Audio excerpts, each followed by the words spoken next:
Please subscribe, like, and click the notification bell.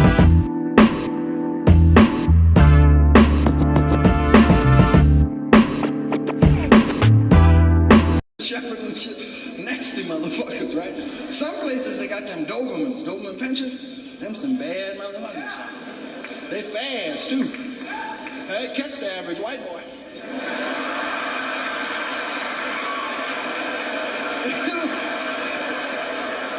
By the time they catch a nigga though, they too tired to do anything. Right? Maybe get petted or some shit like that. You tired of running more? Sit your ass right there, man. Won't get on. You all right? I saw him let one loose on a young brother about 16 in the alley. Police jumped out the car and sicked the Doberman loose on him. The brother was low running. He was down in here. And the dog was on his ass. And it must have got good to the brother because he shifted into overdrive on the dog. Yeah, the brother had a cap on. He just went.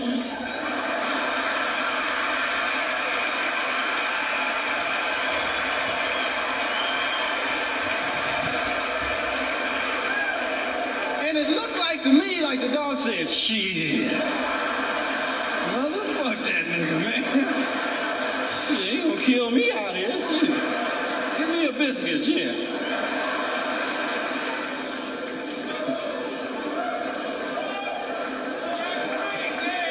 Them dogs are something else, man. I got two dogs, I got two Malamutes that I trained to fight the police dogs. I did. I said, if you see any dog jump on me, y'all better do something. Because if you don't, you know what happened to that car in New Year? We got you, Rich. We got you. We got you. We got you. And they won't bite shit, right? I mean, they're very intelligent dogs, though, right? I mean, they be reading dog food cans and shit. They do it. Alpo, no meat byproducts, no slimy. Yeah, Rich, this will be good. Fix that up for us, please. Could we have a little wine with that, perhaps? And a burglar come in the house and... Don't fuck with the dinner plate. You can have all this shit up here. So I got a Doberman, right? One of them bad motherfuckers, right? Somebody stole him. That's how bad he was. And I got him from a dog home. You know, you can get dogs from the dog home, save them from killing them. You know, I got him from the dog home, and somebody had abused him real bad, because every time I call him, he'd freak out. I said, hey, Chet, what? Shit, Jesus Christ. What are you doing, man? Don't do that shit. I'm telling you, fucking with my head, man. It's a real bummer, Rich. God, please. They're like that. Dobermans are like that. When they're puppies, they're real scared, man. You look at them, shit, but when they get older, they don't even like for you to stare at them, right? Most dogs you can stare down. You look at a dog too long, they go, you stare at a Doberman, don't be talking about, I don't play that shit. And then they show you their teeth, right? This look like I'm smiling, motherfucker. I'm about to get in your ass. And they make real good watchdogs, right? But the only problem is they let burglars come in your house. They do. They have burglars. Yeah, come on in. Come on. Yeah, come on in the bedroom. Let me show you where the money is. Yeah, get in there. Get all that. Yeah, come on in the kitchen. Get silver. Hurry up. Come on. Yeah, come on. And they wait for the burglar to hit the door. That's when they turn into the exorcist. Right? The burglar goes, they go, you can't leave. I want to play. And that's how you find the burglar when you get home, right? To be talking about, help me. Please help me. Motherfucker sound like the fly. Help me. The dog is going to bite my asshole out. Help me. Them pets are something else, Jack.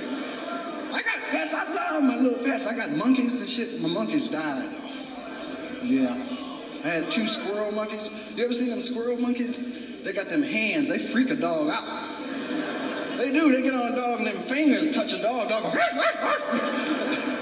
I had a one named Fran. I named him Fran because the first time I opened the cage, he ran up my arm and stuck his dick right in my ear. He did.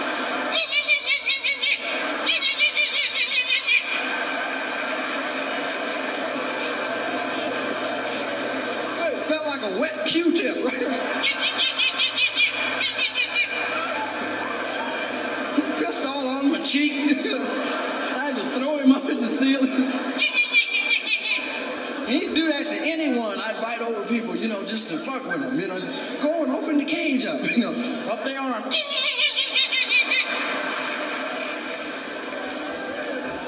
I remember one time this guy from Warner Brothers was coming over. He was going to do a film with me, and he came over and he opened the cage, and I said, "Don't open the cage!" I'm like,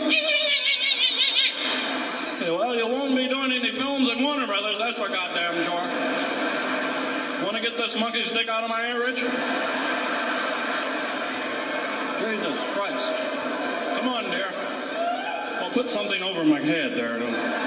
We'll just say it's a hump. Let's go. So I got him a woman, you know, because he was fucked up. I got him a woman, called her sister, right? He did the same to her, run right in the cage. She said, freeze.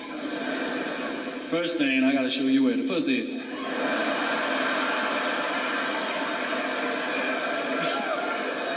And he got him some monkey pussy and freaked.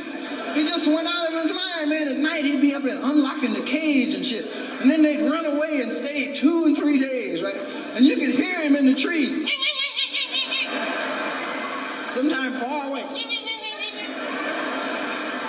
Sometime up. Finally, about the 3rd day, he came in. He was fucked up, right?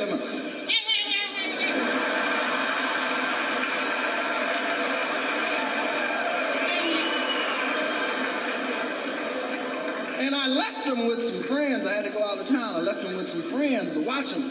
And he had like a little gas heater on the floor, and they turned it on, and they didn't have no matches. And they died.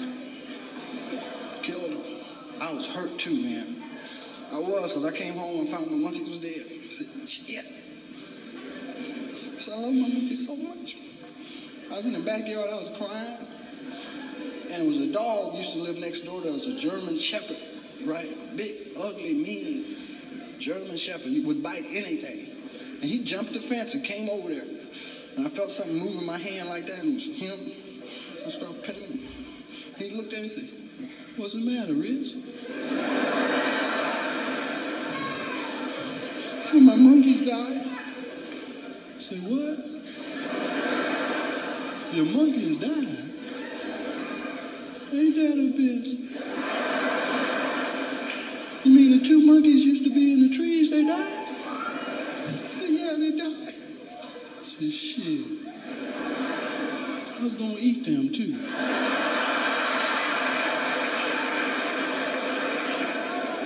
He said, "Don't linger on that shit too long, you know, it fuck with you." I said, "I'll try." "Yeah, you take care." And he went back and jumped over the fence. And just before he jumped, he looked back at me and said, "Now you know I'm gonna be chasing you again tomorrow." Yeah.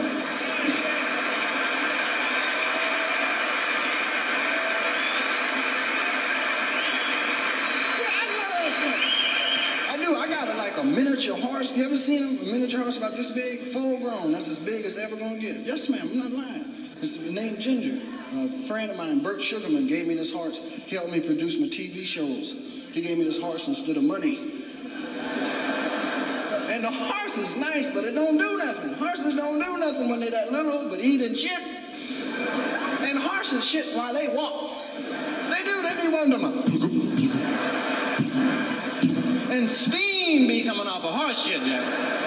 Horses got some terrible flies, don't even fuck with horse shit. Fly be coming out.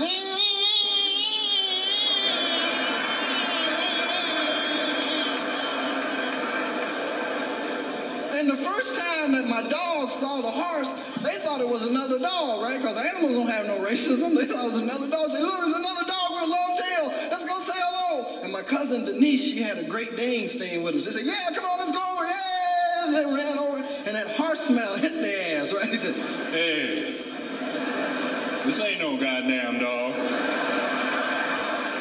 Right, the Great Dane said, "I don't know what it is, but I'm gonna fuck it."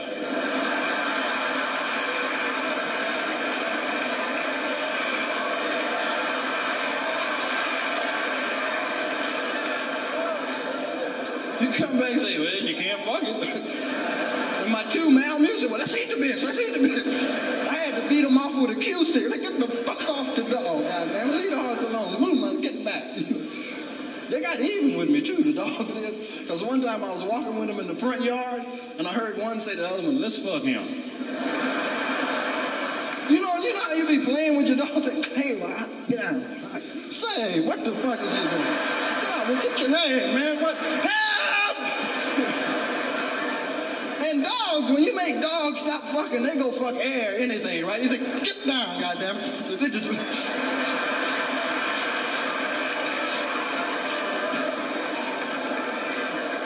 Do you remember when the animals used to get hooked up when you was little?